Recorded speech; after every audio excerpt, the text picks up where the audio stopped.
করছি পরিজন উপন্যাস। লিখেছেন ঈশিতা রহমান সানজিদা। পর্ব ৪৫। পাঠে বাংলা উপন্যাস। কুসুম আর শেফালি মিলে কিছু একটা নিয়ে আলোচনা করছে। দুজনেই ভয়ে জীর্ণশীর্ণ হয়ে আছে। কথা বলতেও তাদের গলা কাঁপছে। ওরাও জমিদার বাড়ির এই পরিণতি মানতে পারছে না। কখনো ভাবিও নি এসব ব্যাপারে। যেদিন আফতাব জেসমিনের গায়ে হাত তোলে ওই দিনই সব পরিষ্কার হয় ওদের কাছে। আফতাবের মুখোশ উন্মোচন হয় সকলের সামনে। কিন্তু ওদের তো করার কিছু নেই। ওদের প্রাণও সংশয়ে। কখন জানি আবার মৃত্যুর খেলা শুরু হয়ে যায়। পরি জেসমিনের ঘর থেকে বের হয়ে নিজ ঘরে যাচ্ছিল। পথে কুসুম আর শেফালির কথোপকথনে থেমে যায়। এগিয়ে যায় ওদের কাছে। কি হয়েছে কুসুম? কুসুম চট করে জবাব দিল, কিছু না আপা।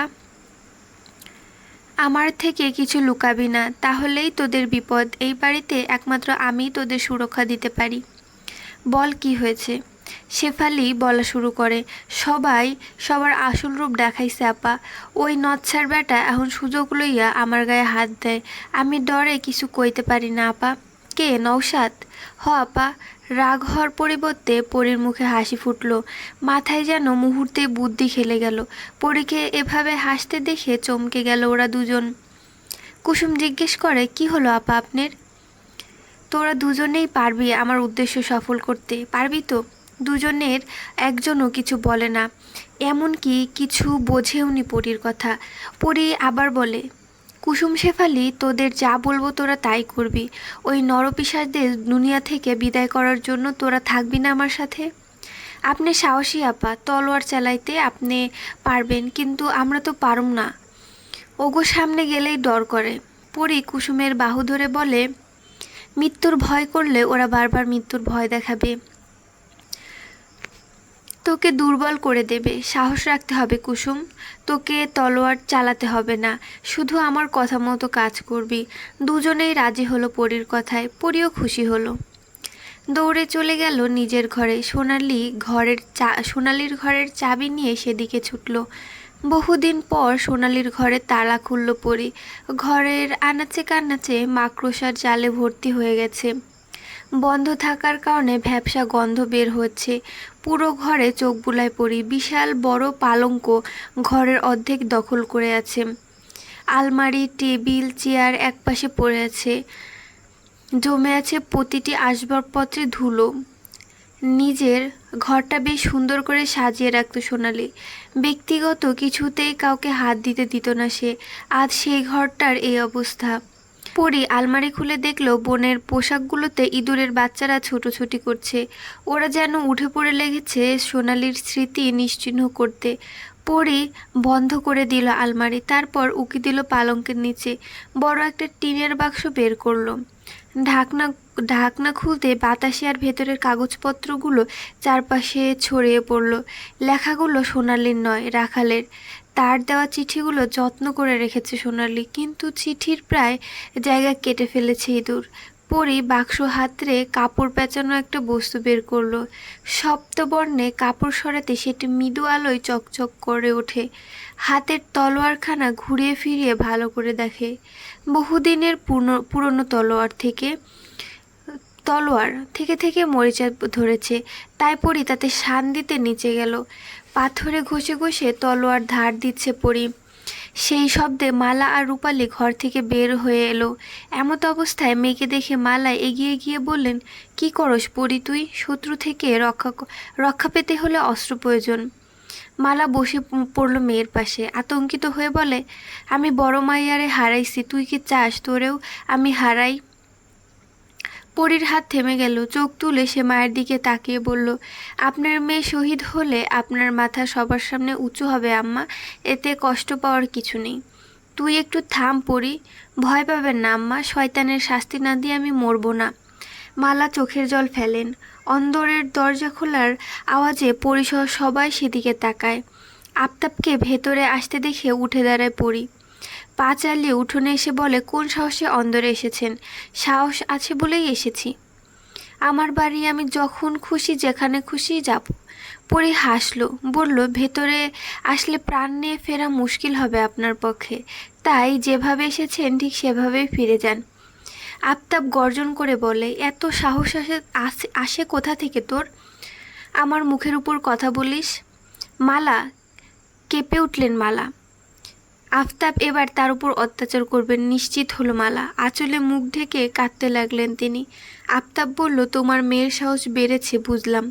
ওর কি জানের মায়া নাই, না নিজের মায়ের প্রতি ভালোবাসা নাই? খবরদার আমার আম্মার গায়ে হাত দিবেন না। এক আম্মাকে ঘরে ফেলে রেখেছেন, কিছু বলিনি, এবার চুপ থাকবো না। আপনার হাত হাতের জায়গাতে থাকবে না বলে দিলাম। তলোয়ার চালাতে আমি জানি। চুপ থাক পরি, অনেক হয়েছে। শুধু শায়েরের জন্য তোকে বাঁচিয়ে রেখেছি, তোকে তো তাড়াতাড়ি শেষ করে দেব। পরি গলা উঁচিয়ে বলে, বের হন অন্দর থেকে, নয়তো লাশ পড়ে যাবে।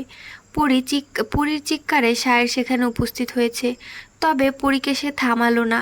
আফতাব শায়েরকে বকতে লাগলো, কারণ শায়েরের জন্যই পরি বেঁচে আছে, আর এখন বাঘিনী হয়ে উঠেছে পরি, যখন তখন থাবা মারতে পারে। পরি বলল, সবাই শুনে রাখো, আজকের পর থেকে আমার অনুমতি ব্যতীত অন্দরে পুরুষ প্রবেশ নিষেধ। কোনো পুরুষ আসতে পারবে না, সে যদি আমার স্বামীও হয় তাও না। কথাটা বলে আফতাবের দিকে কঠোর দৃষ্টিতে তাকালো পরি। সে দৃষ্টি এতটাই ধারালো ছিল যে আফতাবের সর্বাঙ্গে অদৃশ্য ক্ষতের দেখা দিল। কিছু না বলে সে অন্দর থেকে প্রস্থান করে। শায়ের কিছু পলক পরীকে দেখে চলে গেল।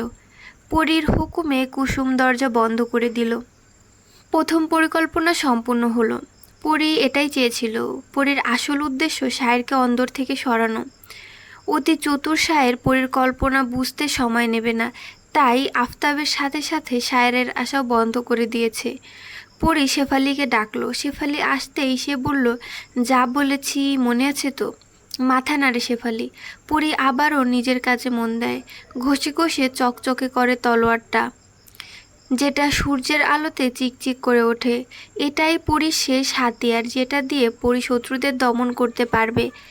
সিরাজ আর নওশাদ বসে আছে বৈঠকে। আফতাব রেগে আখিরের সাথে বের হয়ে গেছে। শায়েরের দেখাও নেই। আপাতত ওরা দুজন বসে আছে।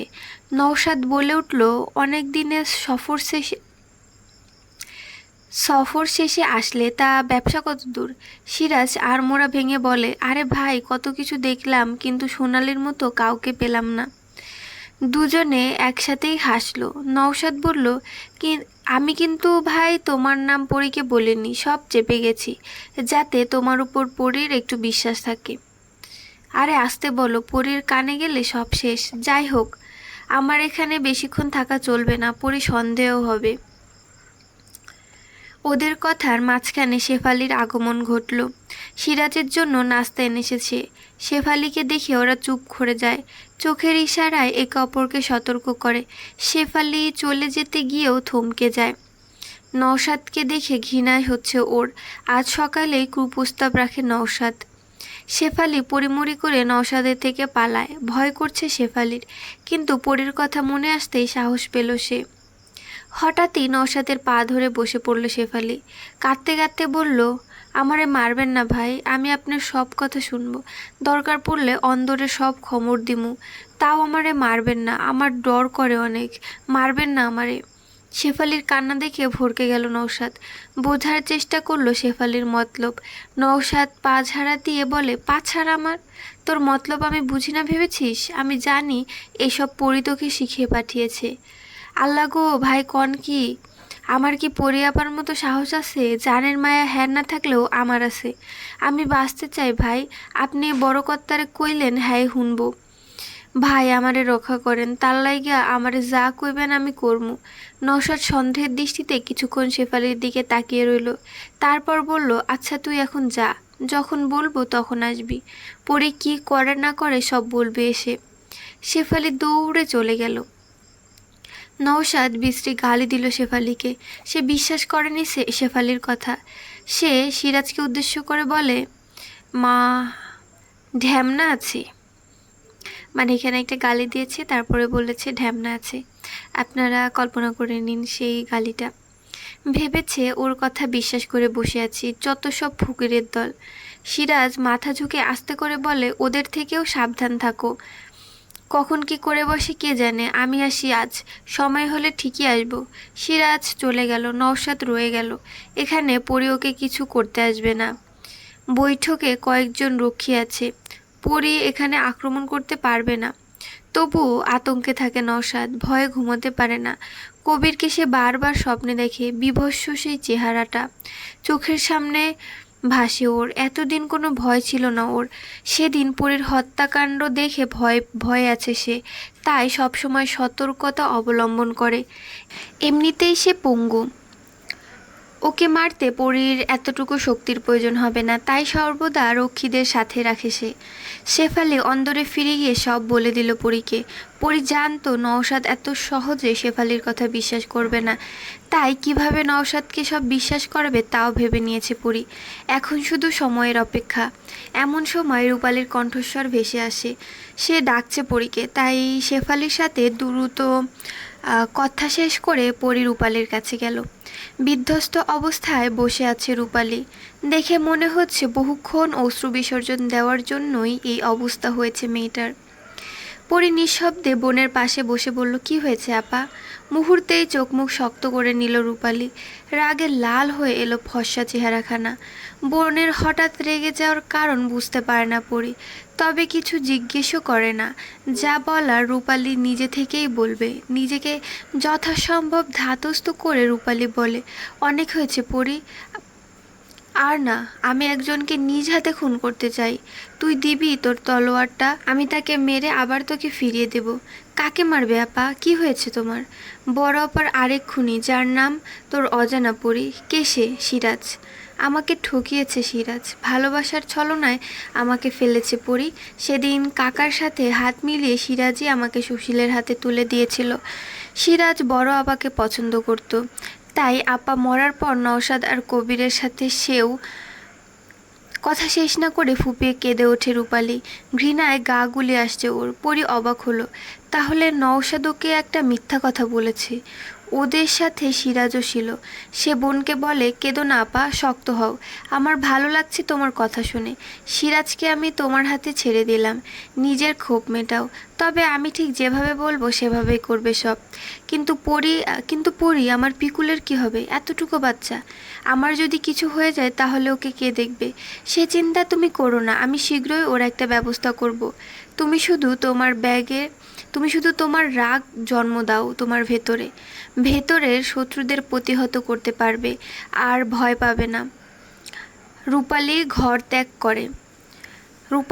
ত্যাগ করে পরি। ওর ভীষণ খুশি লাগছে। আর পরি ভেবেছিল সিরাজের আসল চেহারা সামনে এলে রূপালী নিজেকে সামলে নিতে পারবে না, কিন্তু রূপালী যে এভাবে নিজেকে সামলে নিবে তা পরির কল্পনাও করেনি। সবাই মিলে একসাথে কাজ করলে সফল হওয়া সম্ভব। পরের দিন সকালবেলা কুসুম ভয়ে ভয়ে পা রাখে বৈঠকে। পিঠা আর শরবত দিয়ে আসে সবাইকে। ওই খারাপ লোকগুলো সামনে গেলে মনে হয় এই বুঝি ঝাঁপিয়ে পড়বে ওদের উপর, তাই সে দৌড়ে পালিয়েছে। সায়ের বাদে সকলেই উপস্থিত সেখানে। নওশাদ যেই না শরবত খেতে যাবে তখনই শেফালি চিৎকার করে বলে, শরবতে বিষ মেশানো আছে, কেউ খাইয়েন না।